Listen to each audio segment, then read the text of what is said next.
அன்பு நேயர்களுக்கு இனிய வணக்கம். இது உங்கள் தமிழன் தொலைக்காட்சியின் அரசியல் அரங்கம் நிகழ்ச்சிக்கு உங்களை அன்புடன் வரவேற்கிறோம். நம் நிகழ்ச்சிக்கு சிறப்பு அழைப்பாளராக வந்திருப்பவர் மக்கள் புரட்சி கழகத்தின் மாப்பா வர்கீஸ் அவர்கள், நிறுவன தலைவர் அவர்கள் தான்.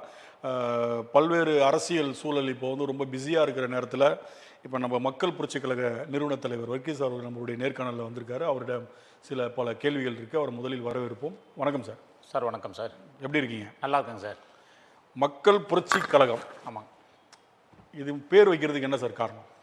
இல்லை, ஒரு மக்கள் இங்கே தமிழக அரசியலில் நீண்ட ஆண்டு காலமாக மக்கள் மத்தியில் ஒரு விழிப்புணர்வு இல்லாமல், ஒரு தெளிவு இல்லாமல் இருக்கக்கூடிய காரணத்தை பயன்படுத்தி கொண்டு ஏறக்குறைய திராவிட கட்சிகள் ஒரு 60 ஆண்டு கால ஆட்சி பொறுப்பில் இருக்கிற பொழுதும் கூட வறுமையை சாதகமாக பயன்படுத்தி கொண்டு, ஏன்னு கேட்டிங்கனாக்கா திராவிட முன்னேற்ற கழகத்தினுடைய தலைவராக இருந்த பேரறிஞர் அண்ணா அவர்களுடைய கொள்கையை பார்த்தீங்கன்னா, அடைந்தால் திராவிட நாடு, இல்லை என்றால் சுடுகாடுன்ற ஒரு கோஷத்தை முன் வச்சாருங்க.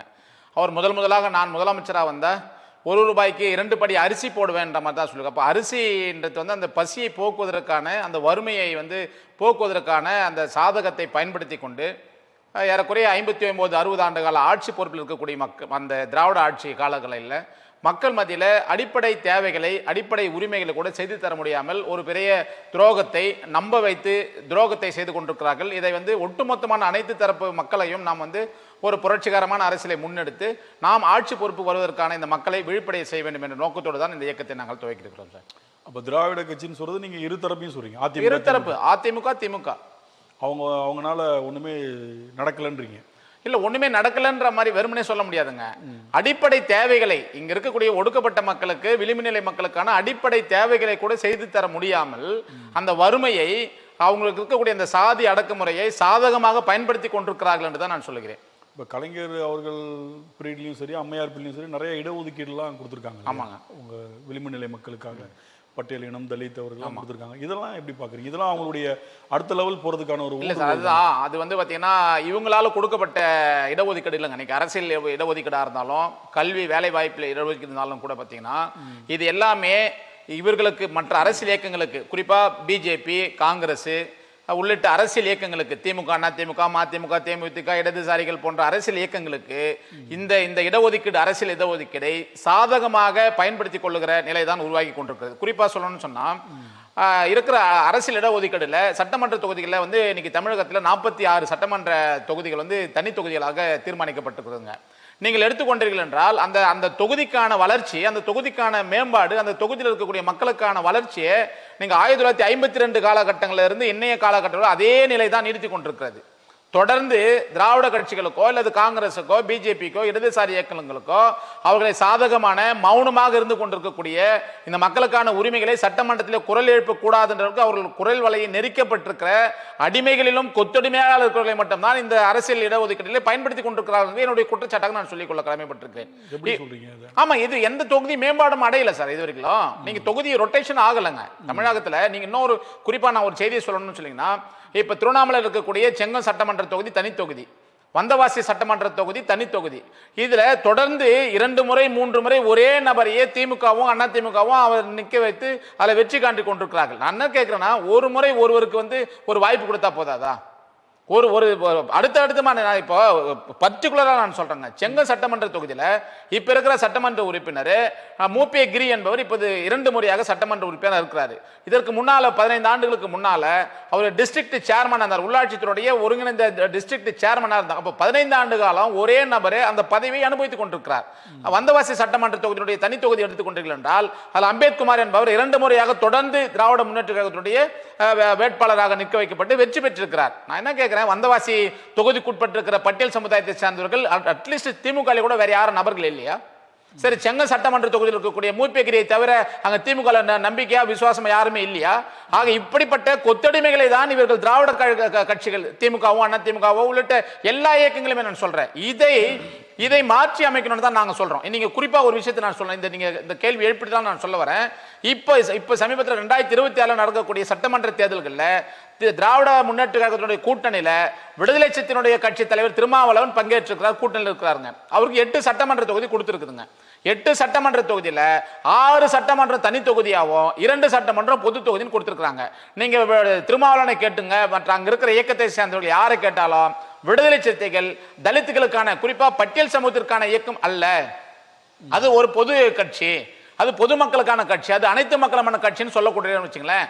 6 தனி தொகுதியை வாங்க வேண்டிய அவசியம் என்ன இருக்குது? அப்ப என்னன்னு கேட்டீங்கன்னா, ஏற்கனவே அதிமுக, திமுக, இடதுசாரிகள் இயக்கம், மதிமுக, பிஜேபி, காங்கிரஸ்ல ஏற்கனவே பட்டியல் சமுதாயத்தை சேர்ந்தவர்கள் அங்க இருக்கிறாங்கன்னு சொன்னா அவர்களுக்கு கிடைக்கக்கூடிய அந்த ஒரு குறைந்தபட்ச உரிமையை இவர்கள் உள்ளர புகுந்து இதை நான் பயன்படுத்திக்கிறேன்னு சொல்றாங்க. நான் என்ன கேட்கிறேன்னா, 46 தனி தொகுதிகளை யாரு வேணாலும் நிக்கட்டும், அது பிரச்சனை கிடையாதுங்க. ஆனா புதுசா போகக்கூடிய புரட்சி பாரத்ல சீட்டு வாங்கினாலும், விடுதலை சிறுத்தைகள் வாங்கினாலும், இல்ல அது ஜான் பாண்டியன் இயக்கத்தை சேர்ந்தவர்கள் வாங்கினாலும், புதிய தமிழக கிருஷ்ணசாமி இயக்கத்தை சேர்ந்தவர்களும் தனி தொகுதிகளை மட்டுமே தீர்மானித்து கொடுக்க வேண்டும் என்கின்ற நோக்கம் எதை வலியுறுத்துகிறதுன்னு சொல்றேன். தமிழகத்தில் 46 சட்டமன்ற தொகுதிகளில் இருக்கக்கூடிய தனி தொகுதி சட்டமன்ற உறுப்பினரை தாண்டி ஒரே ஒரு தொகுதியிலாவது இதுவரைக்கும் எந்த இயக்கமாவது பொது தொகுதிகளில் பட்டியல் சமுதாயத்தை சேர்ந்தவர்களுக்கு வாய்ப்பு கொடுத்து வெற்றி பெற செய்திருக்கிறார்கள் என்றால் இல்லை. ஆக திமுக, அதிமுக உள்ளிட்ட இயக்கங்கள் எல்லாம் எந்த அரசியலை செய்து கொண்டிருக்கிறார்களோ அதே அரசியலை தான் சமீப காலமாக ஒரு 30 ஆண்டு காலமாக வீரியமாக விருட்சமாக வளர்ந்திருக்கிறேன் என்று சொல்லிக் கொண்டிருக்கிற விடுதலை சிறுத்தைகளும் தனி தொகுதிகளை மட்டுமே தீர்மானித்து திராவிட கட்சிகள் குறிப்பா திமுக பட்டியலின மக்களுக்கான உரிமைகளை பறிக்கிற வேலையை செய்கிறார்கள் என்று நான் சொல்லிக்கொள்ள கடமைப்பட்டிருக்கேன். இப்போ நீங்க சொல்ற அந்த விஷயம் திரும்ப அவர்களுக்கு தெரியாமையா இருக்கும். அதே நேரத்தில் விடுதலை சிறுத்தை கட்சி ஆரம்பிக்கும் போது அது தலித்துக்கான ஒரு கட்சி தான். ஆமா, அது வளர வளர அந்த கட்சியில வந்து பல்வேறு தரப்பினரும் சேர ஆரம்பிச்சாங்க. நம்ம தலித் அடையாளத்தை பெருசுப்படுத்த வேணாம், அது வந்து ஒரு 60% இருந்தாலும் 40% எல்லாருக்குமான அரசியலா பண்ணணும்னு சொல்லி தான் அது அந்த முன்னெடுப்பு அவர் மாத்தினதுக்கு அப்புறம் அந்த கட்சியில பாத்தீங்கன்னா இஸ்லாமியர்கள், கிறிஸ்தவர்கள், மற்ற மதத்தினர் எல்லாருமே அதுல இருக்கிறாங்க. ஏன்னா ஒரு குறிப்பிட்ட ஏரியால அரசியல் பண்ணக்கூடிய இருந்த திருமாவளவன் விடுதலை சிறுத்தை கட்சி வந்து இன்னைக்கு தமிழகம் முழுவதும் மெஜாரிட்டியான இருக்கக்கூடிய ஜாதிகள் இருக்கக்கூடிய இடத்துலையும் ஒரு டாமினேஷனா இருக்கிறாங்க. அப்போ அது வந்து பொதுவான கட்சியாக இப்போ மாறிடுச்சு. ஆனாலும் அந்த 60% தலித் மக்களுக்கான முன்னெடுப்புகள், போராட்டங்கள், சில விஷயங்களை அவர் செஞ்சுட்டு இருக்காரு. அதே நேரத்தில் இந்த முறை போராடி ஒரு 2 பொது தொகுதி வாங்கியிருக்காரு. இப்போ நீங்கள் யாரும் கொடுத்தது இல்லைன்னு சொல்லும் போது இந்த முறை வாங்கியிருக்கும் போது அதை எப்படி பார்க்குறீங்க? இல்லை, அதுதான் பொது தொகுதியை கடந்த முறையே வாங்கியிருக்கிறாருங்க. நான் என்ன கேட்குறேன்னா, பொது தொகுதியில் பட்டியல் சமுதாயத்தை சேர்ந்தவர்களை ஏன் சட்டமன்ற உறுப்பினராக விடுதலை சிறுத்தைகள் நிறுத்தவில்லைன்னு நான் கேட்குறேன். இந்த முறை நிறுத்துவார்னு நினைக்கிறேன். இல்ல, நிறுத்தினாக்கா ரொம்ப வரவேற்க வேண்டிய ஒன்று. ஏன்னா அதை அவருக்கு தொகுதி அலாட்மெண்ட் பண்ணி கொடுக்கும் போதே 6 தனி தொகுதி 2 பொது தொகுதி, இது யாருக்குமே இது வரைக்கும் அந்த மாதிரி தீர்மானிக்கவே இல்லைங்க. வைகோவுக்கு 4 கொடுத்துருக்காங்க, கம்யூனிஸ்ட் இடதுசாரிகளுக்கு 5 கொடுத்துருக்காங்க. அவங்களுக்கு எல்லாமே தீர்மானிக்காம இந்த 8ல் 6 தனி தொகுதி 2 பொது தொகுதின்னு சொல்லி இவங்க ஆரம்பிக்கும் போதே கொடுக்குறாங்க. நீங்க சொல்வதை போன்று, நீங்க நினைப்பதை போன்று அந்த 8 சட்டமன்ற தொகுதிகளிலுமே பட்டியல் சமுதாயத்தை சேர்ந்தவர்கள் வேட்பாளர் நிற்க வைத்தால் நான் வரவேற்க வேண்டிய ஒன்றாக நான் கருதுகிறேன்.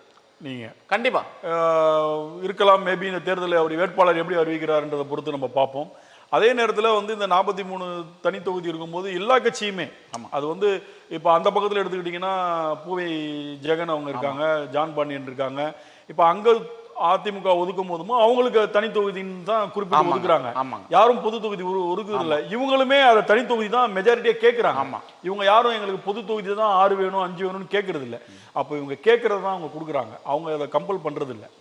அப்படிதானே நம்ம பார்க்கணும். இதை வந்து அவங்க மேலேயே நம்ம குற்றச்சாட்டு பண்ணல. அதுதான் நான் என்ன, ஏன் அவங்க அதை கேட்கறாங்கன்னு சொல்லி அது கார்னர் பண்றீங்கன்ற விஷயத்துல நான் என்ன சொல்றேன்னா, ஏற்கனவே அங்க இருக்கக்கூடிய அந்த சட்டமன்ற உறுப்பினர்களை அதிகப்படுத்த வேண்டும் என்ற நோக்கத்தோடு தான் நாம் வந்து ஒரு புதிய அரசியல் இயக்கத்தை உருவாக்குறோம். இன்னைக்கு விடுதலை சிறுத்தை ஏன் உருவாச்சு, புரட்சி பாரதி ஏன் உருவாச்சு, மக்கள் புரட்சி ஏன் உருவாச்சுன்னா, திராவிட கட்சிகளுடைய ஆதிக்கம் தமிழகத்தில் நீண்ட காலமா இருக்கிறது. இதற்கான அரசியல் பங்கீடுகளை, இதற்கான அதிகாரத்தை, ஆட்சியை நாம் வந்து கைப்பற்றணுன்ற நோக்கத்தோடு தான் எல்லா இயக்கங்களுமே ஆரம்பத்தில் உதயமாகுதுங்க. அந்த அடிப்படையில் ஆரம்பிச்ச நோக்கம் ஒன்றாக இருக்கும்போது இப்போது எப்படியாவது நமக்கு 1 சீட்டு கொடுத்தா போதும், 2 சீட்டு கொடுத்தா போதும், 6 சீட்டு கொடுத்தா போதும், 8 சீட்டு கொடுத்தா போதுன்ற மாதிரி நினைக்கிற பொழுதுதான் நீங்கள் திமுகவாக இருந்தாலும் அதிமுகவாக இருந்தாலும் குறைந்தபட்சம் 165 170 தொகுதிகள் தனிப்பெருமையானவர் வர வேண்டும் என்ற நோக்கத்தோடு அவர்கள் தீர்க்கமாக திட்டமாக செயல்படுவதை நாம் புரிந்து கொள்ள வேண்டும் என்று நான் கடமைப்பட்டேன். என்னன்னா, நீங்கள் திமுகவோ அல்லது அதிமுகவோ தமிழகத்தில் ஆட்சி அமைப்பதற்கு மற்ற கூட்டணிகள் என்கின்ற அடிப்படையில் மற்ற அரசியல் கட்சிகள் எல்லாம் முட்டு கொடுக்கக்கூடிய வேலைகளை தவிர வேற என்ன வேலை செய்துவிட முடியும் என்று நான் கேட்கிறேன். நீங்க சொல்றது சில விஷயங்கள் ஏற்புடையதா இருந்தாலும் இங்கே கிட்டத்தட்ட ஒரு 50-60 ஆண்டுகள் ஆகிடுச்சு திராவிட கட்சிகள் ஆட்சிக்கு வந்து. அதுக்கப்புறம் இங்கே யாருமே வர முடியல. ஒன்று திமுக, இன்னொன்று அதிமுக, மாறி இவங்க தான் கிட்டத்தட்ட ஒரு 60 ஆண்டுகளாக ஆண்டுகிட்டு இருக்காங்க. இப்படி இருக்கும் பட்சத்தில் பெரிய வாக்கு வங்கி வச்சுருக்காங்க. தனிப்பட்ட முறையில் ஒரு தலித் அமைப்போ இல்லை மற்ற கட்சிகளோ இண்டிவிஜுவலாக தனியாகவே நின்று சாதிக்க முடியும்னு நினைக்கிறீங்களா? இல்ல நிக்கவே இல்லைங்க. நீங்க நினைக்கிற மாதிரி நீங்க எடுக்கிற கேள்வி வந்து நியாயமான கேள்விதான். நான் என்னன்றேன்னா, இந்த அதிமுகவோ திமுகவோ ரொம்ப சாதாரணமாலாம் ஆட்சி பொறுப்பு வந்துடலங்க. அன்றைய காலகட்டங்களில் கடுமையான போராட்டங்களை முன்வைத்தாங்க, பல உயிர்களை தியாகம் செஞ்சுக்கிறாங்க. நீங்க குறிப்பா எடுத்தீங்கன்னா, செல்வி ஜெயலலிதாவை கைது செய்யும் போதோ அல்லது கருணாநிதி அவர்களை கைது செய்கிற போதோ இங்கு நிறைய அந்த தொண்டர்கள் வந்து பார்த்தீங்கன்னா உணர்ச்சி வயப்பட்டு தீக்குளித்துக் கொண்டிருக்கிறார்கள். இவர்கள் யாருன்னு பார்த்தீங்கன்னா பெரும்பான்மை பட்டியல் சமுதாயத்தை சேர்ந்தவர்களாக இருந்து கொள்ள. அப்போ அந்த அளவுக்கு அவங்க கிட்ட இந்த இயக்கங்களும் இந்த சின்னங்களும் இங்க இருக்கிற சினிமா நடிகர்களும் மக்கள்கிட்ட ஊடுருவி இருக்கிறாங்க, ஒரு சில போராட்டங்களை முன்னெடுத்திருக்கிறாங்கன்னு வச்சுங்களேன். ஆனா இன்னைக்கு விடுதலை சிறுத்தைகளா இருந்தாலும் புரட்சி பாரதமாக இருந்தாலும் மக்கள் புரட்சி கழகமாக இருந்தாலும் கூட இயக்கத்தை ஆரம்பித்த உடனடியாகவே நான் வந்து ஒரு சட்டமன்ற உறுப்பினர் ஆயிடணும், இல்ல நான் வந்து அதிகாரத்துக்கு வந்தோன்ற மாதிரி அவ்வளவு சர்வ சாமானியமா இப்ப இருக்கிற கல சூழ்நிலைக்கு, இப்ப இருக்கிற மக்கள்கிட்ட இப்ப இருக்கிற டெக்னாலஜி அந்த மாதிரியான விஷயங்கள்ல நம்ம சர்வசாதாரணமா வந்துவிட முடியும் என்று நம்ப வேண்டிய தேவை இல்லைதான். ஆனாலும் ஒரு 30 ஆண்டு காலம் 40 ஆண்டு காலம் இதே சிந்தனையோடு நாம் பயணிக்க வேண்டும் என்பதுதான். அப்பொழுதுதான் அந்த அந்த ஒரு கட்டிடத்தை, ஒரு மிகப்பெரிய கோட்டை, அதிமுகவும் திமுக ஒரு மிகப்பெரிய கோட்டையா இருக்குன்னு வச்சுங்களேன், அதை தகர்ப்பது சாதாரணமான விஷயம் இல்லதான். ஆனாலும் கூட தகர்க்க வேண்டும் என்று மக்களிடத்திலே கட்சிகளை அந்த அந்த மக்களிடத்தில் கருத்துக்களை நாம் சொல்வதை மறுப்பதன் காரணமாக நான் வெளிப்படையாவே சொல்றேன்னு வச்சுங்களேன், இன்னைக்கு திருமாவளவனுக்கு ஏறக்குறைய ஒரு 63 இருந்து ஒரு 64 வயது ஆயிடுச்சுன்னு வச்சுங்களேன், இன்னமும் கூட நான் போராடணுமான்ற மாதிரி ஒரு கேள்வி அவருடைய மனநிலை ஏற்படலாம். ஜெகன்மூர்த்திக்கு ஒரு 55 வயது ஆகுது வச்சுங்களேன், இன்னமும் நான் போராடணும், நாங்கள் 40 ஆண்டு காலமாக கட்சி 35 ஆண்டு காலம் நாங்கள் உழைச்சிருக்கிறோம்னு சொல்லும்போது உழைப்பு என்பது ஏதோ சட்டமன்றத்தை அனுபவிக்க வேண்டும், ஒரு பாராளுமன்ற உறுப்பினராக அனுபவிக்க வேண்டும் என்ற நோக்கத்தோடு அந்த இயக்கம் இருக்கக்கூடாது என்பதுதான் என்னுடைய குற்றச்சாட்டம் நான் சொல்றேன். நீங்க சொல்றது குற்றச்சாட்டு ஓகே, அதே நேரத்தில் அந்த தலைவர்கள் வேற மனநிலை அதாவது இருந்திருக்கலாம். நம்ம தனியா போராடி கொஞ்சம் குறைந்த சதவீத வாக்குகள் வாங்கி சட்டமன்றத்துக்குள்ளேயே போகாம நம்ம மக்களுக்கான அரசியல் பண்ண முடியாம கேள்வி கேட்க முடியாம இருக்கிறதுக்கு இவங்களோடயே டிராவல் பண்ணி இவங்க மூலியமா ஜெயிச்சு நம்ம சட்டமன்றத்தில் நமக்கு தேவையான இது ஒரு டெம்பரவரி சொல்யூஷன் வேணா இருக்கலாம், இது நிரந்தர சொல்யூஷன் இல்லை, இது ஒரு டெம்பரவரி சொல்யூஷன். நீங்க பாத்தீங்கன்னா தமிழ்நாட்டு அரசியல்ல எல்லா பல்வேறு சமுதாய மக்கள் இருக்கிறாங்க, குறைந்த மக்கள் இருக்கக்கூடிய ரொம்ப ரொம்ப சிறுபான்மை மக்களா இருக்கக்கூடிய கூட ஒரு அரசியல் வாக்கு வங்கி அவங்க வந்து ஓட்டு வங்கி வச்சுருக்காங்க, ஓட் பேங்க் இருக்குதுங்க. இஸ்லாமியர்களா எடுத்தாலும் ரொம்ப மைனாரிட்டி கம்யூனிட்டி சாதிகளை நீங்க எடுத்தீங்கன்னா கூட நாடாரு ரெட்டியாரு செட்டியாருன்றவங்க எல்லாமே இன்னைக்கு ஒரு செட்டியார் சமுதாயத்தை சேர்ந்த ஒரு ரெப்ரசன்டேட்டிவா நிக்கிறாருன்னா அங்க சமுதாய மக்கள் எங்க அதிகமா இருக்கிறாங்கன்ற மாதிரி அந்த சமுதாய வாக்குகளை பார்த்து தான் எல்லாருமே வேட்பாளராக நிறுத்துறாங்கன்னு வச்சுங்களேன். ஜாதியின் அடிப்படையில் தான் வேட்பாளர் தேர்வு. ஆனா பெரும்பான்மையா இருக்கக்கூடிய பட்டியல் சமுதாயத்து மக்களுக்கு இதுவரை வாக்கு வங்கியை தீர்மானிக்காமல் அரசியல் செய்வது ஒரு நிரந்தரமற்ற ஒரு பேஸ் இல்லாத சும்மா மேல் கூரையோடு மட்டுமே நம்மளால் ஒரு அரசியலை செய்ய முடியும் என்பதுதான் என்னுடைய ஒரு குற்றச்சாட்டு. நான் என்ன சொல்றேன்னா, ஒரு நீண்ட ஆண்டுகால வாக்கு வங்கியே கிடையாதுன்றேன். புரட்சி பாரதத்துக்கு பட்டியல் சமுதாய மக்கள் பெரும்பான்மையா கூட சொல்றேன், அதாவது அதுல இஸ்லாமியர்கள் இருக்கிறாங்க, மற்ற இந்துக்கள் இருக்க, மற்ற இருக்கான்னு வச்சுங்களேன், விடுதலை சித்திரையே சொல்றேன், இன்னைக்கு ஆலூர் ஷானவாஸ் எஸ் பாலாஜி வன்னியர் மாதிரி இருக்கிறாங்கன்னு வச்சுக்கலாம். ஆனா பெரும்பான்மை வாக்கு வங்கியை தீர்மானிக்காமல் அரசியல் செய்ய கூடாது, அரசியல் செய்ய முடியாது என்பதுதான் என்னுடைய நோக்கமாக நான் சொல்றேன். அதனால தான் நாங்கள் இன்னைக்கு வந்து தனித்து போட்டியிடுறோம்னு சொல்லும்போது நீங்க கேட்ட மாதிரி நீங்க தனித்து எத்தனை ஆண்டு காலம் போட்டியிடணும்னா, என் மறைவுக்கு பிறகு கூட இந்த இயக்கத்தினுடைய தத்துவம் இந்த மக்களை வழிநடத்தணும். ஆக ஒரு கோட்பாடு ஒரு தத்துவம் தான் ஒரு இயக்கத்தை வழிநடத்தணுமே ஒழிய one man army one man show மாதிரி இன்னைக்கு எம்ஜிஆருக்காக தான் இன்னமும் எம்ஜிஆர் உயிரா இருக்கிறான்னு எவ்வளவு பேர் நம்பி இருக்காங்க, இன்னமும் கருணாநிதி உயிராக நம்பி அவ்வளவு அளவுக்கு இங்க இருக்கக்கூடிய மக்கள் மத்தியில ஒன் மேன் ஆர்மியா ஒன் மேன் ஷோவா காண்பித்து இவருக்காக தான் இந்த கூட்டம், இவர் வந்தாதான் இந்த கூட்டம்ன்ற மாதிரிலாம் இல்லாம தத்துவம் என்ன சொல்லுகிறதோ ஒரு தலைவரை தாண்டி தத்துவத்தை அடிப்படையில் கோட்பாட்டு அடிப்படையில் ஒரு இயக்கம் இயங்க வேண்டும் என்று சொன்னால் பட்டியலின மக்களுக்கான வாக்கு வங்கியை வைத்துக் கொண்டு தான் அரசியல் செய்ய வேண்டும் என்று நான் அதை வெளிப்படையாக நான் சொல்ல வரேன். அப்போ இருக்கிற கூட்டம் என்கிட்ட ஒரு பெரும்பான்மை மக்கள் கூட்டம் ஒரு மாநாடுனா ஒரு 5 லட்சம் பேர் வரணும், இதை வைத்து என்ன அரசியல் செய்துவிட முடியும்? அது இல்ல அரசியல். என்ன சொல்றேன், என் மக்களுக்காக வாழ்நாள் முழுவதும் ஒரு முறை கூட நான் சட்டமன்ற உறுப்பினராக சட்டமன்றத்தில் போகவில்லை என்றாலும் கூட பரவாயில்லை, எங்க மக்கள் கிட்ட இவ்வளவு வாக்குகள் இருக்கிறது என்பதை தீர்மானிக்காத அரசியல் நிரந்தரமற்ற அரசியல் என்பதுதான் என்னுடைய குற்றச்சாட்டு. இப்ப நீங்க சொல்ற அரசியலை பார்த்தோம்னா சீமான் எடுத்துக்கலாம் போல இருக்கு. சீமான் வந்து ஆரம்பத்திலிருந்து 2% அப்படியே வந்து இன்னைக்கு 8.5% வாக்கு வங்கியை தனியாவே நின்று, ஆமா அவருக்குன்னு ஒரு தமிழ் தேசியம் என்ற ஒரு முன்னெடுத்து வச்சு அந்த அரசியலை நகர்வை வைத்து இன்னைக்கு 8.5 கடந்த தேர்தலோடு அவருக்கு வந்திருக்கு. ஆனால் அவர் இன்னும் சட்டமன்றத்துக்குள்ளே எந்த ஆளும் போகலை, அவர் கூட்டணியும் வைக்க மாட்டேன்ட்டார். இப்போ இந்த தேர்தலில் அவருடைய வாக்கு வங்கி உயருமான்னு பார்த்தீங்கன்னா உயராதுன்னு சொல்கிறாங்க கணக்கெடுப்பு. என்ன காரணம்னா விஜயோட வருகையால் அப்போ வந்து இவருடைய வாக்கு சதவீதம் குறையுதுன்றாங்க. இதே விஜய் வரலனா இந்த தேர்தலில் ஒரு 12% 14% வாக்கு வங்கி உயரக்கூடிய வாய்ப்புகள் இருந்திருக்கும் அப்படின்றது அரசியல் வல்லுநர்கள் சொல்ற கருத்து. அப்ப கஷ்டப்பட்டு ஒரு 15 ஆண்டுகள் அப்படியே ஒரு 10 தேர்தல் கிட்ட ஒரு 5 தேர்தல் கிட்ட சந்திச்சு கஷ்டப்பட்டு வந்த சீமான் மீண்டும் ஒரு பரமபதம் ஏணிலேருந்து பாம்புலேருந்து இறங்கின மாதிரி திரும்பி அந்த சதவீதம் குறையும் போது அவருக்கே ஒரு விரக்தி வரதானே செய்யும். ஏன்டா இப்படி இருக்கும், யாரு கூட கூட்டணி போய் நம்மளும் ஒரு 4 அமைச்சர் சட்டமன்ற உறுப்பினராக இல்லாமல் அப்படி அந்த அந்த விரக்தி வரதானே செய்யும். அப்போ அதே தானே அந்த முன்னெடுப்பு தானே விடுதலை சிறுத்தை போல எடுத்துருப்பாங்க. புரிஞ்சு நான் என்ன சொல்றேன்னா, சீமான் வேணா இந்த தேர்தல் 2026 தேர்தலில் சீமானுடைய வாக்கு சதவீதம் வேணா குறையுமே ஒழிய, ஆனா அந்த இயக்கம் அழிஞ்சிடாது. ஆனா இந்த தேர்தலோட விஜயுடைய வாக்கு சதவீதம் அதிகமானாலும் கூட அடுத்த தேர்தலுக்கு தமிழக வெற்றி கழகம் களத்துல இருக்காது. புரியுதுல? அப்போ தத்துவம் தாங்கிய இயக்கம் வந்து வெற்றி தோல்வியை ஏற்ற இறக்கத்தோடு ஒரு இயக்கம் நிற்கும். இன்னைக்கு ஏதோ ஒரு அலை மாதிரி வந்துட்டு உடனடியாக பின்வாங்கக்கூடிய அந்த அந்த இயக்கம் என்பது அடுத்த தேர்தலுக்கு எல்லாம் 2029 நடக்கக்கூடிய நாடாளுமன்ற தேர்தலில் தாவேக்கா இருக்குமா இல்ல விஜய் வந்து தேர்தலில் பங்கெடுப்பாரா மீண்டும் சினிமாவுக்கு போயிடுவாரான்றது இந்த தேர்தல் மட்டும்தான் அவருக்கு வந்து ஒரு பாடத்தை கற்பிக்கும் நான் சொல்ல வரேங்க. ஆக இப்போதைக்கு நான் என்னன்றேன், அதை ஏற்கனவே சொன்னது மாதிரி தான், இப்ப மட்டுமே இந்த தேர்தலுக்கு என்ன செஞ்சிட முடியும் நினைச்சு சீமான் நினைச்சிருந்தாருன்னா கடந்த தேர்தலுக்கு ஒரு 10 - 15 சட்டமன்ற உறுப்பினர் போயிருக்க முடியும். ஆனா இது நிரந்தரமற்ற ஒரு வெற்றி தான் என்னுடைய பார்வையில. இது நிரந்தரமற்ற ஒரு வெற்றி. நான் என்னன்னா வாக்கு ஒரு நீங்க பாருங்க, எல்லா இயக்கங்களுமே அதிமுக கூட்டணிகளும் திமுக கூட்டணிகளும் என்ன களத்துல நிக்கிறாங்கன்னு சொன்னா பணத்தை மட்டுமே நம்பி மக்கள் கிட்ட போய் நிக்கிறாங்க. இன்னைக்கு திராவிட முன்னேற்ற கழகத்தினுடைய கூட்டணிகளை எடுத்துங்க. அதுல இப்ப புதிதா வந்திருக்கக்கூடிய பிரேமலதா தேசிய முற்போக்கு திராவிட கழகம் என்ன அடிப்படையில் திமுகல இந்த அம்மா கூட்டணி பேசுறாங்க, திமுக இருக்கக்கூடிய தலைவராக இருக்கக்கூடிய முதலமைச்சர் ஸ்டாலின் என்ன கோட்பாட்டு அடிப்படையில் இந்த கூட்டணியை அவர் சேர்த்திருக்கிறாங்க. ஏற்கனவே செல்வி ஜெயலலிதா உயிரோடு இருக்கிற போது 3 முறை முதலமைச்சராக இருந்திருக்கிற ஓ பன்னீர்செல்வம் அவர்கள் எடப்பாடியால துரத்தி அடிக்கப்பட்டவர். சொன்னா நான் முட்டி போட்டு மன்னிப்பு கேட்கணுமா, நான் அவ்வளவு கெஞ்சினவரை கூட பாவமா இல்லையா, நான் இன்னும் என்ன செய்யணும் நான் மன்னிப்பு கேட்டேன்னு சொல்லி அவ்வளவு அளவுக்கு ரொம்ப கெஞ்சின ஒருத்தர 3 முறை முதலமைச்சராகவும் 1 முறை துணை முதலமைச்சராக இருந்த ஓ பன்னீர்செல்வத்தை துரத்தி அடிச்சிருக்கிற எடப்பாடி எங்க இருக்கிறாரு, ஆனா நீங்களும் வாங்கன்னு சொல்லி சேர்த்துக்கக்கூடிய முதலமைச்சராக இருக்கிற ஸ்டாலின் எங்க இருக்கிறாரு. என்ன அடிப்படை, நான் என்னன்றேன், எந்த கோட்பாட்டு அடிப்படையில் எல்லாம் கூட்டணி வைக்கிறீங்க? இன்னொரு விஷயம் பாருங்க, இன்னைக்கு இடதுசாரிகளுக்கு 5 கொடுத்திருக்காங்க, விடுதலை சிறுத்தைக்கு 8 கொடுத்திருக்காங்க, தேசிய முற்போக்கு திராவிட கழகத்துக்கு 10 தொகுதியும் ஒரு ராஜ்யசபா எப்பயும் கொடுத்திருக்காங்க, வைகோவுக்கு வந்து பாத்தீங்கன்னா 4 கொடுத்திருக்காங்க, அதுல 3 உதயசூரியன்லயும் 1 தனி தொகுதி தனி இண்டிபெண்டன்ட் சிம்பிள் நிக்கலான்ற மாதிரி கொடுத்திருக்கான்னு சொன்னாங்க. நான் என்ன திராவிட முன்னேற்ற கழகத்தினுடைய கூட்டணி அதிமுகவை வர வைக்க கூடாதுன்ற நோக்கமா அல்லது பாசிச இந்துத்துவ கோட்பாடு கொண்டிருக்கிற பிஜேபி ஆட்சி அமைப்பது கூடாது என்ற நோக்கமா? இந்த நோக்கம் உண்மை என்று சொன்னால் தேசிய முற்போக்கு திராவிட கழகத்தை சேர்ந்த பிரேமலதா அவர்கள் இந்த கூட்டணிக்கு வருவதற்கு முன்னால் கூட பிஜேபி அதிமுக கூட்டணியில் அவங்க பேச்சுவார்த்தை நடத்தி தான் இங்க வந்திருக்கிறாங்க. இப்போ இவங்களுடைய ஒட்டுமொத்தமான நோக்கமே என்னன்னு கேட்டீங்கன்னா, யார் வந்தாலும் சரி, புதுசா நான் இன்னைக்கு ஒரு கட்சி ஆரம்பிச்சு நான் போய் உதயசூரியன் திமுக நான் நிக்கிறேன் ஒரு தொகுதி கொடுத்துருவாங்க.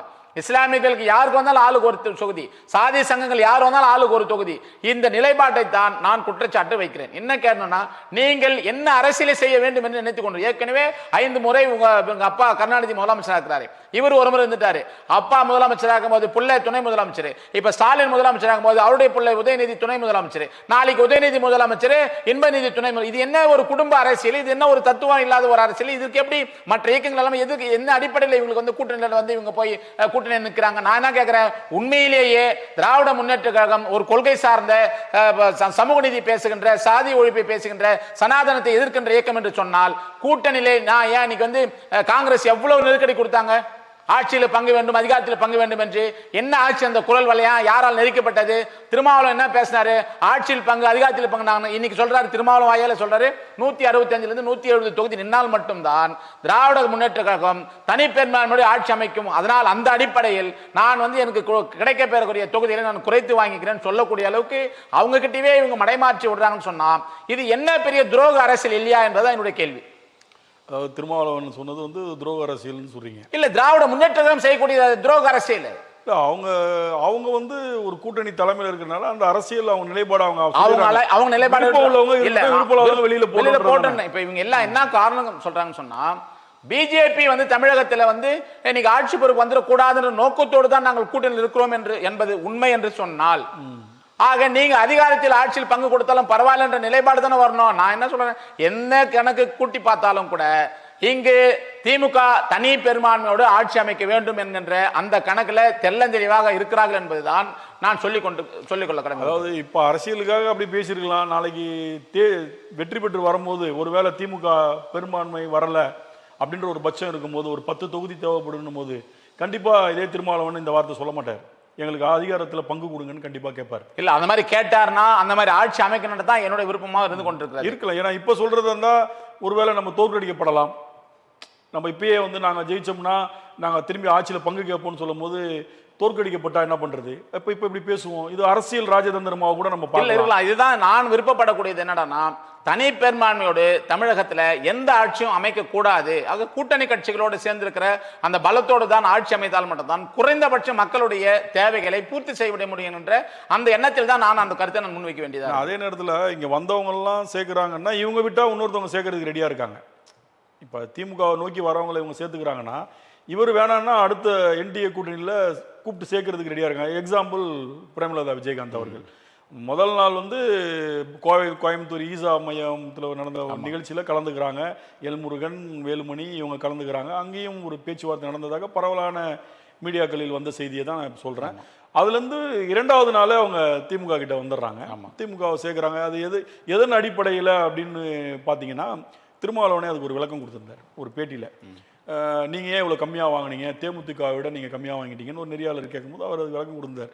அதாவது கட்சியின் அடிப்படையை வச்சு தான் நாங்கள் டிசைட் பண்ணுறோம். விஜயகாந்த் எதிர்கட்சி தலைவராக அந்த கட்சியை கொண்டு போயிருக்கனால அதன் அடிப்படையில் அவங்களுக்கு கூடுதலாக கொடுக்கும்போது நான் அதை நான் பெருசாக எடுத்துக்கல அப்படின்னு அவரே அதுக்கு ஒரு விளக்கம் கொடுத்துட்டாரு. அந்த அடிப்படையில் தான் விஜயகாந்த் கட்சிக்கு அவங்க அந்த 10 தொகுதி கொடுத்துருப்பாங்க. ஒரு மேல் சபைன்றது அவங்க ஏற்கனவே எம்பி தேர்தலில் கேட்டிருந்தாங்க. அவங்க அதிமுக கொடுக்குறேன்னு சொல்லிட்டு கொடுக்கலன்ற விரக்தி, அதனால் அவங்க வெளியில் வந்துட்டாங்க. அதுதான் மெயின் காரணமாக அவங்க சொன்னது. அவங்களுமே இன்னைக்கு 10 தொகுதி வாங்கிட்டாங்கன்னா நாளைக்கு வெற்றி பெறும்போது இடம் பற்றாக்குறை போட்டி மெஜாரிட்டி இல்லைன்னா அவங்களும் டிமாண்ட் பண்ணுவாங்க, எங்களுக்கு துணை முதல்வர் கொடுங்கன்னுவாங்க, இல்லை 3 அமைச்சர் கொடுங்கன்னுவாங்க. இந்த அரசியல் இந்த வெற்றி வாய்ப்பு எப்படி நிர்ணயிக்கிறத பொறுத்து தான் இவங்கெல்லாம் எப்படி பேச போறாங்கன்றது. இன்னைக்கு இருக்கிற காங்கிரஸ் நாளைக்கு மாற்றி பேசும். ஏன்னா அதுதான் இந்த போல அதிமுகலையும் அதே தான். அவங்க ஒரு வேளை மெஜாரிட்டியாக வரலன்னா பிஜேபி துணை முதல்வர் கண்டிப்பாக கேட்பாங்க. யாரும் கஷ்டப்பட்டு ஜெயிச்சுட்டு இனிமேல் யாரும் அந்த தனிப்பெரும்பான்மை நீங்களே இருங்கன்னு சொல்ற இடத்துல இனி வரும் காலங்களில் இருக்காதுன்னு என்னுடைய கருத்தா. இல்லை, இருக்கக்கூடாதுன்றதான் என்னுடைய கருத்தாக இருந்திருக்குதுங்க. அந்த மாதிரி இருந்துடக்கூடாது அப்படின்றது தான் நான் என்ன கேட்குறேன்னா, ஏற்கனவே 5 ஆண்டு காலம் ஆட்சியில் இருக்கக்கூடிய திராவிட முன்னேற்ற கழகம் அவங்க வெற்றி எங்களால் நான் இந்த மக்களுக்கு அவர்கள் எதிர்பார்த்த அளவுக்கு அல்லது இவங்க தேர்தல் வாக்குறுதிகளாக கொடுத்தது எல்லாத்தையும் நாங்கள் ஏறக்குறைய நிறைவேற்றிருக்கிறோம் என்கின்ற அந்த ஒரு பயம் இல்லாமல் இருந்தால், ஒரு அச்சம் இல்லாமல் இருந்தால், இந்த மாதிரியான யார் வேணாலும் வந்தாலும் சேர்த்துக்கலான்ற நிலைக்கு ஏன் தள்ளப்பட்டிருக்கிறார்கள் என்று சொல்லும்போது தான் அவங்க ஒருவேளை நாம் தோல்வி கண்டுடுமோ, நம்மளை தோற்றுருமோன்ற ஒரு நிலைக்கு ஏற்படும் என்பதில் தான் யார் வந்தாலும் சேர்த்துக்கிறான்ற நிலைப்பாடு நான் சொல்ல வரேங்க. ஒரு நல்ல ஆட்சி கொடுத்திருந்தால், இங்க இருக்கிற மக்களை பாதுகாக்கக்கூடிய ஆட்சி கொடுத்திருந்தால் அவங்க யாருக்கும் பயப்பட வேண்டிய அவசியம். நாங்கள் பிஜேபி அதிமுக கூட்டணி எதிர்க்கிறோம், அதில் ஒரு குறைந்தபட்ச கொள்கை சித்தாந்தம் உள்ள இயக்கங்களோட மட்டும் தான் நாங்கள் கூட்டணி என்ற மாதிரி அவரால் ஒரு கட்டுப்பாடு விதிச்சிருக்க முடியும் என்று தான் நான் கருதுகிறேன். நீங்க சொல்ற கருத்துக்கள் சிலது ஏற்புடையதா இருக்குது, கரெக்டா இருக்குன்னு வச்சுங்களேன். இப்ப விஜயோட வருகை இந்த தேர்தலில் எப்படி இருக்கும்? இல்ல, விஜயோட வருகை திமுக கிட்டையும் அதிமுக கிட்டையும் மற்ற அரசியல் கூட்டணி கட்சிகள் எல்லாம் பார்கெனிங் பண்ணுவதற்கான பகடை காயாய் மட்டும்தான் விஜயுடைய வருகை வந்திருக்குதுங்க. விஜய் அந்த கூட்டணியில் உள்ளவங்க இவரை காமிச்சு பார்கெயின் பண்றாங்க. அவங்க அதிக தொகுதிகளை வாங்குவதற்கான பகடை காயாய். ஆமா, அப்போ விஜய் இந்த நிமிடம் வரைக்கும் தனியாக இருக்கிறார் என்று சொன்னால், ஏன் பர்டிகுலரா இப்ப சமீபத்தில் 2 நாட்களுக்கு முன்னால் நேற்று தான் விடுதலை சிறுத்தைகளுக்கு உறுதியா இருந்துச்சுங்களேன். அதுக்கு முன்னாள் இரவு கூட விஜயோட திருமாவளவன் பேசுகிறார் மாதிரி ஒரு செய்தி வர ஆரம்பித்ததுங்க. அப்போ காங்கிரஸ் இதுதான் நீங்க பாத்தீங்கன்னா இப்போ காங்கிரசினுடைய மிகப்பெரிய நெருக்கடி ஒரு 3 தொகுதிகளை அதிகமாகவும் ஒரு ராஜ்யசபை ஒரு அதிகமாக வாங்குவதற்கான வாய்ப்புகள் என்ன? ஒரே வாய்ப்பு விஜய் தான். நாங்கள் விஜய் கிட்ட போயிடுவோம், நாங்கள் விஜய் கிட்ட பேசிடுவோம். மாணிக் தாகூர் உள்ளிட்ட பல்வேறு அரசியல் பிரமுகர் எல்லாருமே நாங்கள் ஆட்சியில் பங்கு கேட்டே தருவோம், அதிகாரத்தில் பங்கு கேட்டே தருவோன்ற மாதிரியான ஒரு பெரிய கடுமையான நெருக்கடி விஜய் நிர்வாகிகளே அதை பேட்டியாவே சொன்னாங்க. காங்கிரஸுக்கு அதிகமாக சொன்னாங்க. ஆனா விஜய் வந்து இந்த நிமிடம் வரைக்கும் விஜயுடைய கதவு மூடாமல் இருப்பதனால் கடைசி வரை திமுக கிட்ட ரொம்ப நெருக்கடி பண்ணி அவங்க எல்லாருடைய தொகுதிகளை வாங்குவதற்கான பகடைக்காயாய் மட்டும்தான் தாவேகா இந்த நிமிடம் வரை இருந்து கொண்டிருக்கிறது. விஜய் அவருடைய மாநாட்டில் நான் ஆட்சியில் பங்கு தருகிறேன், அதிகாரத்தில் பங்கு தருகிறேன் என்று கூட்டணியை அவர் வெளிப்படையாக அறிவித்திருந்தாலும் கூட கூட்டணிகளை சேர்ப்பதற்கான அரசியல் ராஜதந்திரமோ அரசியல் அறிவு பெற்றவர்களோ அங்க இல்லாத இருக்கிற காரணத்தினால் விஜய் தனித்து விடப்பட்டிருக்கிறார். செங்கோட்டையெல்லாம் இருக்காரு, நீங்க யாரும் அறிவு பெற்றவர் இல்லைன்றீங்களா? இல்ல, செங்கோட்டையனுடைய வருகைக்கு பிறகு தாவேக்கனுடைய நிலைப்பாடோ தாவேக்கனுடைய மக்கள் சந்திப்போ ஒன்னும் பெரிய மாற்றமெல்லாம் இல்லைங்க. அவர் போனதுக்கு பிறகு கூட அதை சரி செய்யணும். விஜய்க்கு வந்து யார் சொல்லி அவர் கேட்பாரு அப்படின்ற நிலைக்கு இல்லாம செங்கோட்டையன் பெட்டியை எடுப்படல. அவரு 4வது இடத்துல ஏதோ பெயர் போடுறாரு, ரொம்ப வருத்தத்தில் இருக்கிறாங்க. செங்கோட்டையன் வந்து நான் வந்து ஓ பன்னீர்செல்வத்தை உங்ககிட்ட கட்சியில சேர்த்துறேன், டிடி விஜயநகரனை உங்ககிட்ட கூட்டணியில் வச்சிடறேன், அன்புமணி ராமதாஸையும் உங்ககிட்ட கூட்டணி வச்சிடற மாதிரியான வாக்குறுதியின் அடிப்படையில் தான் இவர் போய் அந்த இயக்கத்தில் சேர்ந்த மாதிரியும் இது எதுவுமே நடக்கல அப்படின்ற மாதிரி செங்கோட்டையன் மீது ஒரு கடுமையான அதிருப்தியில் இருப்பதாக பத்திரிகை ஊடகங்கள்ல நம்ம வந்திருக்கிறோங்க.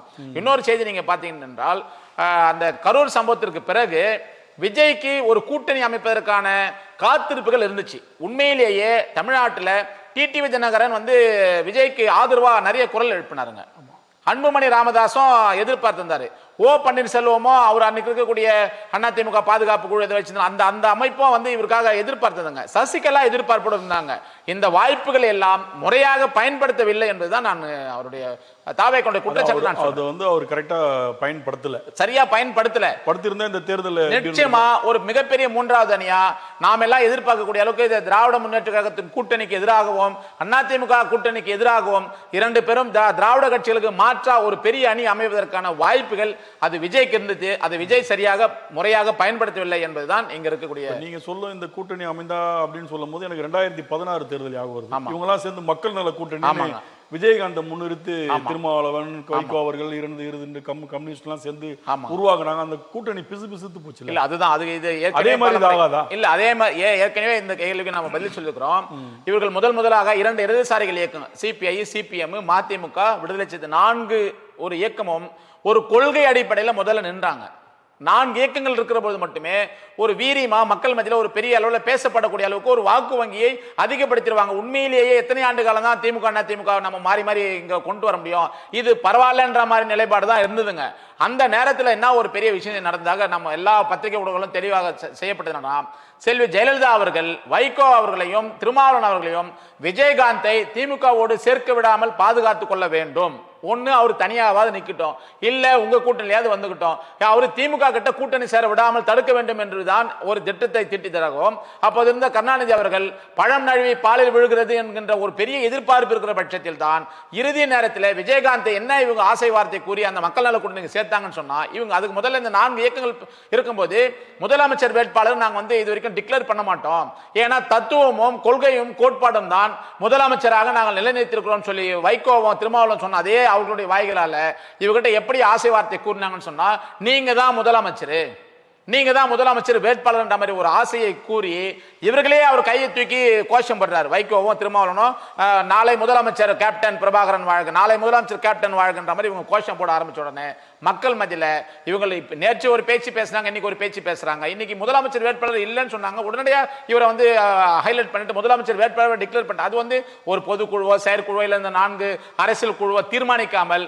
இவங்க 2 பேர் மட்டுமே அதை ஹைலைட் பண்ணதுனால மக்கள் மத்தியில நம்பிக்கை இல்லாம போயிடுச்சுங்க. அதனால தான் மக்கள் நல கூட்டணி பிசுபிசுத்து போயிடுச்சுங்க. அது மட்டுமல்லாமல் 2016 ஒரே முறை மட்டுமே திமுக அதிமுக மாற்றா நாங்க ஒரு கூட்டணி உருவாக்குறோம், அதுக்கு நீங்க நல்லா வாக்களிங்கன்னு சொன்னா நிச்சயமா மக்கள் அவ்வளவு சாமானியமா திரண்டு வாக்களிக்க மாட்டாங்க. தொடர்ந்து 2-3 தேர்தல்களை இவங்க சந்திச்சிருக்கணும். அந்த அடிப்படையில் தான் இன்னைக்கு சீமானுக்கு ஆதரவாக பல்வேறு சின்ன சின்ன இயக்கங்கள் வந்து அவருடைய ஆதரவாக பேசப்பட்டிருந்தாலும் கூட இன்னைக்கு அறிவித்திருக்கிற 234 சட்டமன்ற தொகுதியில் அனைத்து வேட்பாளர்களுமே நாம் தமிழ் இயக்கத்தை சேர்ந்தவர்கள், நாம் தமிழ் ஆதரவாளர் தான் ஒழிய வேறொரு இயக்கத்திற்கு ஒரு தொகுதியாக தரலடான்னு சொல்லும்போது நான் கூட்டணியே கிடையாது, நான் தனித்து தான் நிற்பேன்ற மாதிரி ஒரு நிலைப்பாடு வராது அவருக்கு குறைந்தபட்ச வாக்கு சதவீதம் கூடியிருந்தால் குறையில. இந்த தேர்தல் என்னன்றது நம்ம வரக்கூடிய தேர்தலுடைய ரிசல்ட் நம்ம பார்ப்போம் வச்சுக்கலாம். ஆக அந்த மக்கள் நல கூட்டணி மாதிரி பிசு போயினா ஒரே முறை மட்டும் என்றால் அது வாய்ப்பே இல்லை. விஜய் கூட சேர்ந்தா இந்த கூட்டணி வெற்றி பெற்று நிச்சயமா ஒரு 3வது அணி வந்து மிக பலம் வாய்ந்த அணியாக இருந்திருக்குது வாய்ப்பு. ஏன்னா விஜய் கிட்ட ஒரு பெரும்பான்மை கூட்டம் இருக்குதுங்க, ஒரு இளைஞர் கூட்டம் பெரும்பான்மை கூட்டம். ஓட்டா மாற்றுவதற்கு தான் இந்த கூட்டணி அங்க சென்றிருந்தாங்கன்னா அதை ஓட்டா மாற்றி இருக்கலாம். அந்த அரசியல் அனுபவம், கண்டிப்பா அரசியல் அனுபவம் உள்ளவர்கள் அந்த மக்களை அங்க இருந்த இளைஞர்களை பேசி இது மாதிரி தொடர்ந்து ஒரு 60 ஆண்டு கால ஆதிக்கத்தை திராவிட முன்னேற்ற கழகம், அண்ணா திராவிட முன்னேற்றம் தொடர்ந்து செஞ்சுட்டு இருக்குதுங்க. நீங்க ஆரம்ப கால 93 காலகட்டங்கள்ல இருந்து மறுமலர்ச்சி திராவிட முன்னேற்றம் 2 திராவிட கட்சிக்கு எதிராக உருவானதுதான். இடதுசாரிகளுக்கு ஒரு 100 ஆண்டு காலமாவே இங்க தனியா தான் உருவாக்குது. பாட்டாளி மக்கள் கட்சி அதுக்காக தான் உருவாச்சு. தேசிய முற்போக்கு திராவிட கழகம் அதனாலதான் உருவாச்சு. விடுதலை சிறுத்தைகள் அதனால தான் உருவாச்சு. இன்னைக்கு தாவேகவும் அதனால தான் உருவாகுதுன்னு சொல்லும்போது ஒரு தேர்தல் 2 தேர்தலில் ஒரு குறைந்தபட்ச வாக்கு வங்கி வச்சுன்னு உடனடியாக விஜயகாந்த் எதிர்கட்சி தலைவராக கூட இருந்தாருங்க. 29 சட்டமன்ற உறுப்பினர் வெற்றி பெற்றாருங்க. இன்னைக்கு என்ன எங்க இருக்குது? வெறுமனே 10 தொகுதி வாங்கியிருக்காங்க. அது வெற்றி தோல்வி என்று எத்தனை தொகுதி வர முடியுமே தெரியல. அப்போ ஒரு அந்த மக்கள் அந்த வாக்கு வங்கில எங்க போச்சு இப்போ? ஏன்னா இந்த இயக்கங்கள் மீது, இந்த தலைவர்கள் மீது நம்பிக்கை இல்லை மக்களுக்கு. இன்னைக்கு ஒரு பேச்சு பேச நாளைக்கு உடனே ஏதோ 4 சீட்டு எங்கன்னா போயிட்டு விழுந்துட்டாங்க அப்படின்ற மாதிரி போய் விழுந்தனாலதான் இந்த தேர்தல் விஜய் தலைமையிலான ஒரு பெரிய அணி அமைவதற்கான வாய்ப்புகள் இருந்தது. அந்த வாய்ப்பை தவற விட்டது விஜயுடைய மிகப்பெரிய தவறு தான் நான் சொல்றேன். அந்த வாய்ப்பு ஏற்படாம இருக்கிறதுக்கு உள்ள இருந்து தடுத்தவங்க யாரா இருக்கும் விஜய் கட்சியில? இல்ல அதுல ஆதவ அர்ஜுனா அது மாதிரி சொல்லப்பட்டதான் நாங்க கேள்விப்படுறேன். திராவிட முன்னேற்ற கழகமும் ஆதவ அர்ஜுனாவை ஏதோ ஆளாக்கப்பட்டதாகவும், ஆதவ அர்ஜுனா இவர் என்டிஏ கூட்டணிக்கு, பிஜேபி காங்கிரஸ் உள்ள என்டிஏ கூட்டணி பக்கம் போயிடக்கூடாது, காங்கிரஸ் தாவேக்கையில சேர்த்திடக்கூடாது, திருமாவளவனை தாவேக்கால சேர்த்திடக்கூடாது, விஜயை நிலைகுலைய செய்யணும், அவருக்கு இருக்கக்கூடிய பல சிக்கல்களையும் நீங்க பெருசா பிம்பமா பெருசா வளர்த்து விடணுன்ற மாதிரி ஏதோ ஒரு அஜெண்டாவை கொடுத்ததாகவும், அஜெண்டானா உங்களுக்கு புரிஞ்சுக்கணும், அந்த அந்த அதை கைகுட்டா பெற்றுக்கொண்டு இவர் தான் விஜயை கலைச்சி விட்டு இருக்கிறாருன்ற மாதிரி இந்த நாள் வரைக்கும் நான் கேள்விப்பட்டேன். ஆதவர்ஜுனா கைவிட்டு பெற அளவுக்கு ஒரு கஷ்டமா படுறாரு. இல்ல கஷ்டப்படுறது இல்ல, அவருடைய தொழில் பாத்தீங்கன்னா ஏற்கனவே அரசியல் வியூகரா வேலை செய்யறாரு. 2021 திமுக வேலை செஞ்சாரு. திமுக வேலை செஞ்சாரு. பிரசாந்த் கிஷோட திமுக வேலை செஞ்சாரு. அவரு அந்த வேலை செய்ய வேண்டிய அவசியமே இல்லையே. அப்போ கையுட்டுன்னு சொல்றது அது ஒரு சம்பளம் தானே அவருக்கு. அந்த அரசியல் ஆதவ அர்ஜுனாவுக்கு எம்பி சீட்டு கொடுக்கலன்றது அவருக்கு ஒரு வருத்தம். ஆமா, திருமாவளவன் போராடி பார்த்தார் ஆதவ அர்ஜுனாவுக்கு ஒரு எம்பி சீட் வாங்கி கடைசி வரைக்கும் திமுக அது கொடுக்கல. அந்த ஒரு வருத்தத்துல தான் அவர் திமுகவை திட்ட ஆரம்பிச்சது. ஆமா, அதுக்கப்புறம் திருமாவளவன் அவர்களால் சஸ்பெண்ட் செய்யப்பட்டு அப்புறம் அந்த கட்சியிலேருந்து விலகி விஜயோட போய் இணைஞ்சிட்டாரு. இப்போ நீங்க சொல்ற இந்த கணக்கு பார்க்கும்போது எப்படி தோணுதுன்னா, எப்படி 2016 அம்மையார் அவர்கள் கூப்பிட்டு வைகோவையும் திருமாவளவனையும் நீங்க விஜயகாந்த் அங்க போகாம பாத்துங்கன்னு சொன்ன மாதிரி தான் அதே நிலைப்பாடு தான் இப்போ ஆதவ அர்ஜுனா தாவேக்காவை ஒரு பெரிய அரசியல் இயக்கமா உருவாயிடவே கூடாதுன்ற மாதிரி கலைச்சி விடுற வேலையை அவர் செஞ்சு. நான் என்னன்னு கேட்கிறேன்னா, நீங்க தாவேக்கா 2026 சட்டமன்ற தேர்தலில் தனித்து தான் போட்டின்னு அவர் சொல்லியிருந்தாருன்னா இந்த சந்தேகம் நம்ம வந்திருக்க வாய்ப்பு இல்லை. அவர் மாநாட்டில் அறிவிக்கும் போது என்ன சொல்றாரு, ஆட்சியில் பங்கு அதிகாரத்தில் பங்குன்னு சொல்லும் போது இங்க இருக்கிற காங்கிரஸும் விடுதலை சிறுத்தைகளும் வெளிப்படையாவே பேசப்பட்டது. இந்த முறை நாங்கள் ஆட்சியில் பங்கு கேட்டே தீர்வோம், அதிகாரத்தில் பங்கு கேட்டே தீர்வோம் சொல்லும் போது, ஒருவேளை இப்படி ஒரு நிலைப்பாடு எடுக்கிற போது இவர்கள் எல்லாமே நம்மோட ஒரு அணி சேர்ந்தாங்கன்னு சொன்னா உண்மையிலேயே ஒரு ஆட்சியில் பங்கு கொடுத்துருப்பாங்க. ஒரு முதலமைச்சர் வேட்பாளர் போது ஒரு இயக்கத்தினுடைய தலைவர் தான் முதலமைச்சர் வேட்பாளர் பிரதானமா அறிவிப்பாங்கன்னு வச்சுங்களேன். அப்ப அடுத்தடுத்து போற என்னன்னா, இது இவ்வளவு ஆண்டு காலமா விடுதலை சிறுத்தைகள் 30-35 ஆண்டு காலமா களத்தில் இருந்தாலும் கூட இதுவரை இவங்க தனித்து எந்த தேர்தலையுமே பங்கெடுத்ததே கிடையாதுங்க. ஆக இவர் முதலமைச்சர் வேட்பாளர் அறிவிக்கணும்ன்ற அவசியம் இல்லை. அப்போ விஜய் வரும்போது ஒரு நம்பிக்கையோட 2 ஆண்டு காலம் தான் ஆச்சு. 2024 கட்சி தொடங்குறாரு, 2026 நான் முதலமைச்சர் வேட்பாளர் அறிவிக்கிறேன்னு வச்சுங்களேன். அது எல்லா இயக்கம், எங்க இயக்கத்தை கூட நாங்க முதலமைச்சர் ஆகணும்ன்ற நோக்கத்தோட தான் நாங்கள் இயக்கத்தை ஆரம்பிக்கிறோம். நாங்க மக்களோட என்னமோ விதைக்கிறோம், அது மக்களுடைய தீர்ப்பு என்னவாக நம்ம ஏற்றுன்னு வச்சுங்களேன். அந்த ஒரு ஸ்டாண்ட் விஜய் எடுத்துட்டாரு. அப்போ கூட்டணி என்ற அடிப்படையில் விஜய் ஓப்பனா அறிவிச்சதுக்கு பிறகு கூட்டணிகளை சேர்க்கணும்ன்ற எண்ணத்துல விஜயை யார் தடுத்திருப்பார்கள்? அப்போ எல்லாமே திட்டமிட்டு ஆதவ அர்ஜுனா தான் முன்ன தேவையில்லாத வார்த்தைகளே போட்டாருங்க. இப்போ ரஜினி ரசிகர்கள் ஒரு கடுமையான விஷயத்தை பேசுறது மூலமா குறைந்தபட்சம் ஒரு தொகுதிக்கு ஒரு 1000 ஓட்டு 500 ஓட்டு இருந்துச்சுங்க. அந்த ஓட்டு ரஜினி ரசிகரை யாரு புறந்தள்ளப்பட்டது? ஆதவ அர்ஜுனா தான். அதுல செங்கோட்டையனோ இல்ல இந்த புசி ஆனந்தோ இல்ல விஜயோ இல்லைங்க. அப்ப அஜித்தை பத்தி அவர் கார் ஓட்டுறது தான் ரேஸ் பண்ணுவார் அப்படின்ற மாதிரி தேவையில்லாத சிக்கல். நான் என்னன்றேன், அரசியல் நான் இன்னும் சொல்றேன், நீங்க உண்மையிலேயே ஆதவ அர்ஜுனுக்கு ஒரு நல்ல அரசியல் புரிதல் இருந்ததுன்னா ஆதவ அர்ஜுன் ஒரு சின்ன இயக்கத்தையாவது அவர் தாவேக்காக சேர்த்திருக்கிறாங்களா ஒரு கூட்டணிக்கு? அதே மாதிரி அவர் முதல்வரையும் கடுமையா விமர்சனம் பண்றாரு. இல்ல அதுதான் சொல்றேன், கடுமையா விமர்சனம் செய்வதனால ஏற்பட்ட அந்த சிக்கல்கள் தான் இவரை சரி செய்யணும் என்ற நோக்கத்தோடு தான் திட்டமிட்டு இருக்காங்க. நீங்க இந்த தேர்தல் மட்டுமே நீங்க விஜயை அணி சேர விடாமல், வேற எங்கேயும் போய் சேர்ந்து விடாம, காங்கிரஸ் சேர்ந்து விடாம நீங்க தடுக்கிற வேலையை மட்டும் செய்யுங்க. இதோட வந்து விஜயோடைய அரசியல் நிலைப்பாடு என்னன்னு தெரிஞ்சிருங்க. இப்ப வாக்கு வாங்குறாரா, அவராது குறைந்தபட்சம் அவர் ஒரு சட்டமன்ற தொகுதியில் வெற்றி பெறார் என்ற நிலைப்பாடு இந்த மே மாதம் 4ஆம் தேதியோ நிறைவு பெற்றதுக்கு பிறகு விஜய் வந்து ரொம்ப பட்டு தெளிவாரு. அதுக்கு பிறகு கூட 2029 கொடுத்தா ஒரு ராஜ்யசபா எம்பியோ இல்லாத ஒரு எம்பி தொகுதியோ கூட ஆதவர்ஜனுக்கு கொடுக்கலாமே. ஆதவர்ஜனா கடைசி வரைக்கும் தாவேக்கையில தான் இருப்பார்னு சொல்லவும் முடியாதுங்களே. தேர்தலுக்கு பிறகு ஒரு திமுகவுக்கும் வரலாம். ஆக இந்த ஒரு உடன்படிக்கையில தான் விஜய் வந்து கலைச்சி வேலை செய்யறாரு. ஆதவர்ஜன் எல்லோருடைய குற்றச்சாட்டு உங்களை போன்ற ஊடகவியலாளர்கள் இருந்து பல்வேறு தொலைக்காட்சி செய்திகளிலும் இப்படிதான் பேசப்பட்டிருக்குது. இப்ப இருக்கிற இந்த தேர்தல் களத்துல மக்கள் புரட்சி கழகம் யாருக்கு ஆதரவு? இல்ல, மக்கள் புரட்சி கழகம் யாருக்கு ஆதரவு என்ற கேள்வியே எனக்கு வந்து ரொம்ப வியப்பா இருக்குது.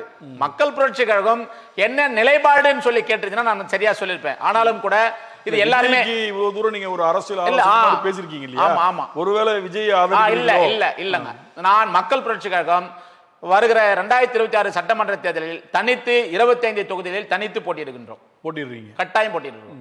அதற்கான வேட்பாளர் தயார் செய்திருக்கிறோம். 25 தொகுதிகளில் குறைந்தபட்சம் 25 தொகுதிகளில் தனித்து போட்டியிடுகின்றோம். ஏன்னா இந்த தேர்தல் வந்து இந்த சாருக்கு அப்புறம் நிறைய ஓட் லிஸ்ட்ல இருந்து வெளியில நிறைய இருக்காங்க. இந்த தேர்தல் போன வாட்டி மாதிரி 10,000 15,000 லீடிங் எல்லாம் யாரும் ஜெயிக்க முடியாது. குறைந்த வாக்கு எண்ணிக்கையில தான் எல்லாருமே ஜெயிக்க முடியும். அப்படி எடுத்துக்கிட்டோம்னா ஒரு 2000 3000 1000 500 100 கூட போகலாம், 50 கூட போகலாம். வெற்றி வாய்ப்பு டிஃபரெண்ட்.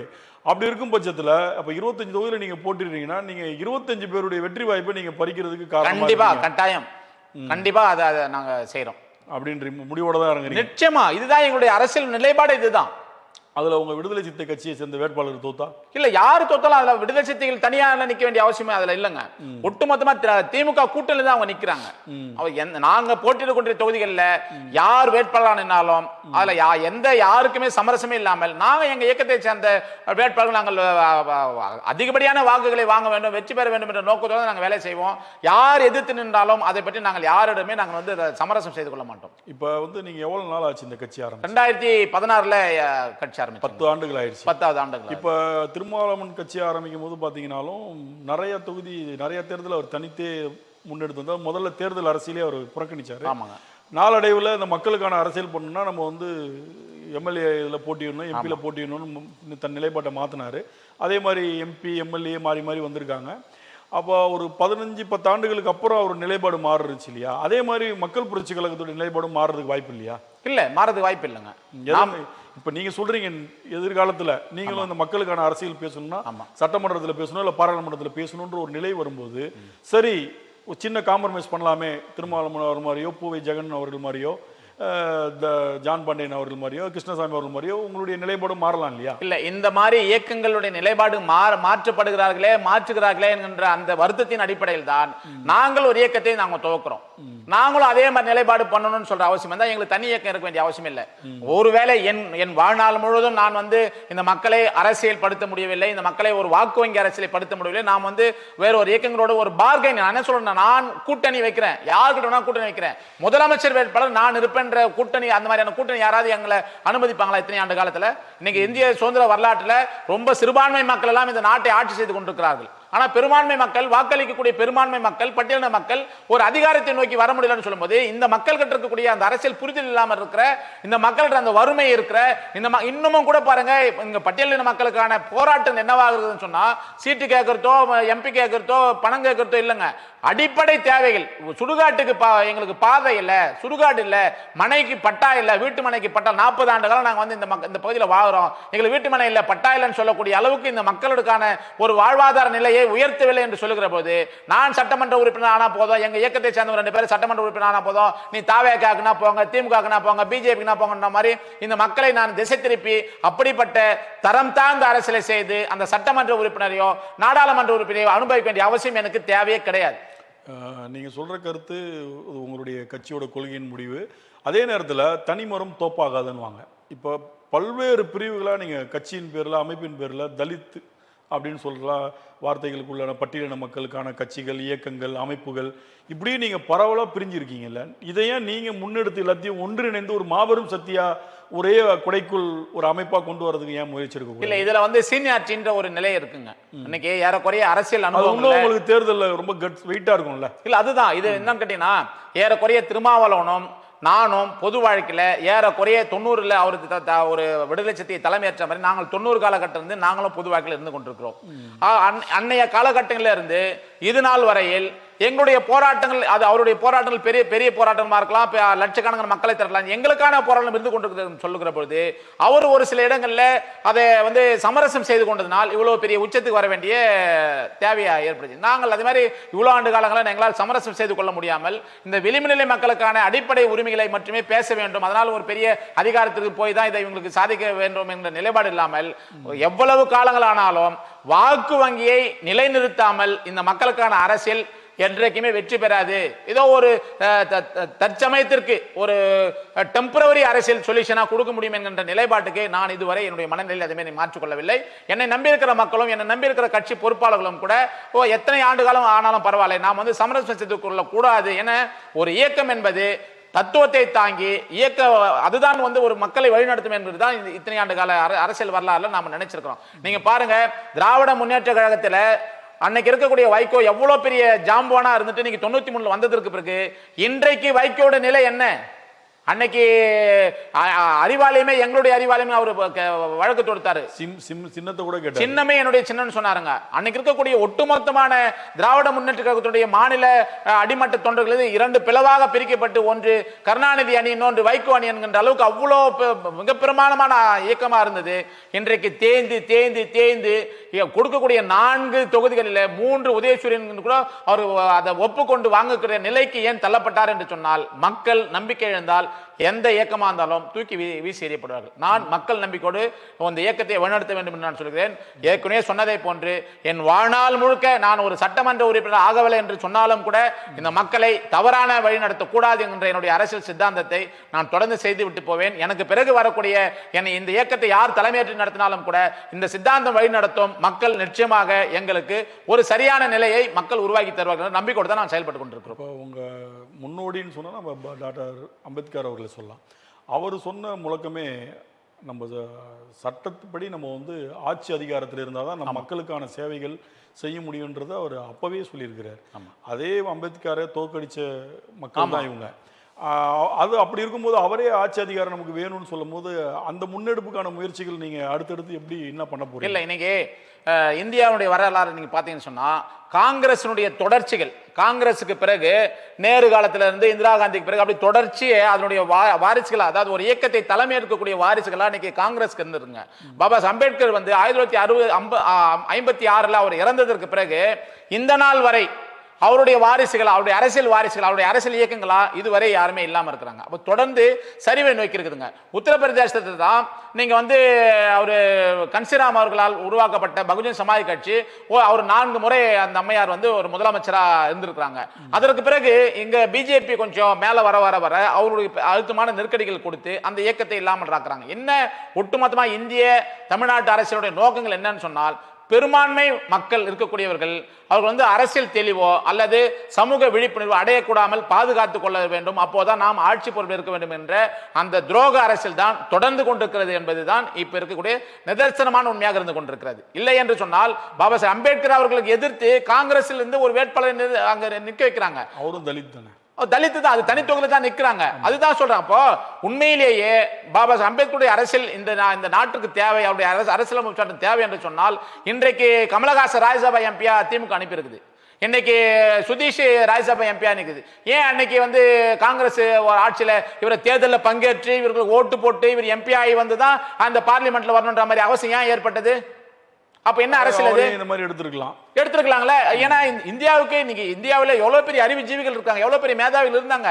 அரசியலமைப்பு சட்டத்தை உலகத்திலே எந்த நாட்டுக்கும் இல்லாத ஒரு மிக நீண்ட நெடிய அரசியலமைப்பு சட்டத்தை பல்வேறு ஜாதிகள், பல்வேறு மொழிகள், பல்வேறு இனங்கள் இருக்கக்கூடிய இந்த நாட்டில் ஒரு அரசியலமைப்பு சட்டத்தை, நீண்ட நெடிய அரசியலமைப்பு சட்டத்தை எழுதியிருக்கக்கூடிய இன்னைக்கு பாத்தீங்கன்னா சுதந்திரம் அடைஞ்சு இன்னைக்கு ஏறக்குறை 80 ஆண்டு காலம் எந்த விதமான பிளவும் இல்லாமல், சாதி சண்டைகள், மத சண்டைகள், எந்த பிளவுமே இல்லாமல் இன்னைக்கு ஒரு பாதுகாக்கப்படுகிறது என்று சொன்னால், இவ்வளவு உன்னதமான ஒரு தலைவரை நீங்கள் தேர்தலில் போட்டியிட்டு இவருக்கு எதிராக ஒரு வேட்பாளரை நிலைநிறுத்தி அவரை வெற்றி பெற்று தான் நீங்கள் பார்லிமெண்ட்டுக்குள்ள வரணும்ன்ற நிலைக்கு ஏற்பட்டிருக்குதுன்னு சொல்லுகிற பொழுதுதான், ஒருவேளை இவர் அன்னைக்கு வளர்ந்திருந்தார்னு சொன்னா அந்த இயக்கங்கள் இன்னைக்கு அதுக்கு பிறகு வந்தாக்கா இந்தியா அவர் நினைத்ததை போன்று இந்த இந்தியாவை என் மக்கள் தான் ஆள வேண்டும் என்று சொன்ன விளிம்பு நிலை மக்கள் இந்த நாட்டை ஆட்சி செய்திருக்கிறதுக்கான வாய்ப்புகள் நிச்சயமாக இருந்திருக்கும்.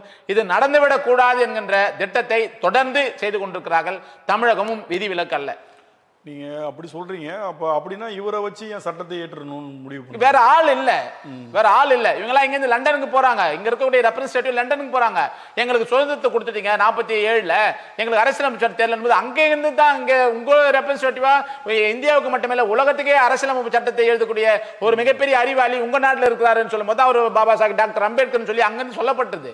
அது பிறகு கொடுக்குறாங்க. அதுக்கப்புறம் ஒரு 9 பேர் கொண்ட இவங்களுடைய அரசியல் குழு ஏற்படுறாங்க. அதுல நிறைய பேருக்கு மன விருத்தியாகி இவர் எப்படி நம்ம வந்து ஏத்துக்க முடியும் மாதிரி வெளியே போறாங்க. அதனால ஒட்டுமொத்தமாவே ஏறக்குறைய ஒரு 3 ஆண்டு காலத்துல இவர் தனி ஒரு பெரும் பொறுப்பை எடுத்துக்கொண்டு அதுல அவருடைய வேதனைகளை, இந்த மக்கள் பட்ட துன்பங்களை சட்டத்தின் மூலமா ஏதாவது செஞ்சிட முடியுமா அப்படின்ற மாதிரி தான் இவர் சட்டத்தை வடிக்கிறார். அதனுடைய வழிகளால் தான் முதல் வரியே சட்டத்திற்கு முன்பு அனைவரும் சமம் என்ற அந்த ஒற்றை வரி தான் இன்னைக்கு இந்தியாவில் இருக்கக்கூடிய எல்லா மக்களுக்குமான ஒரு சமமாக அவருக்கு எழுதப்பட்டிருக்கிற. ஆனா இங்க நடைமுறையில் அந்த மாதிரி இருக்குதான்றது நம்ம பிறகு பேசப்பட வேண்டிய செய்தியா இருக்குன்னு வச்சுக்கலாம். ஆனால் அந்த வழியினுடைய வார்த்தைகள் தான் சட்டத்திற்கு முன்பு அனைவரும் சமம் என்று தான் துவக்கமே ஆரம்பிக்கிறார். கண்டிப்பா சார். இவ்வளவு நேரம் உங்களுடைய பொன்னான நேரத்தை ஒதுக்கி இன்றைய கள அரசியல் மிக துல்லியமாக மிக சிறப்பாக உங்க பதில் வாயிலாக நேயர்களுக்கு வழங்கியிருக்கீங்க. ரொம்ப நன்றி சார். தமிழன் தொலைக்காட்சி நேயர்களுக்கும் இவ்வளவு நேரம் மிக சிறப்பாக நெறியாளுக்கு செய்திருக்கிற மரியாதைக்குரிய சார் அவர்களுக்கும் நெஞ்சார்ந்த நன்றி கூறிக்கொள்கிறேன். நன்றி, வணக்கம். மீண்டும் அடுத்த அரசியல் அரங்கம் நிகழ்ச்சியில் மற்றொரு சிறப்பு விருந்தினருடன் உங்களை சந்திக்கும் வரை உங்களிடம் விடைபெறுகிறேன். உங்கள் நெறியாளர் சு. காதர்.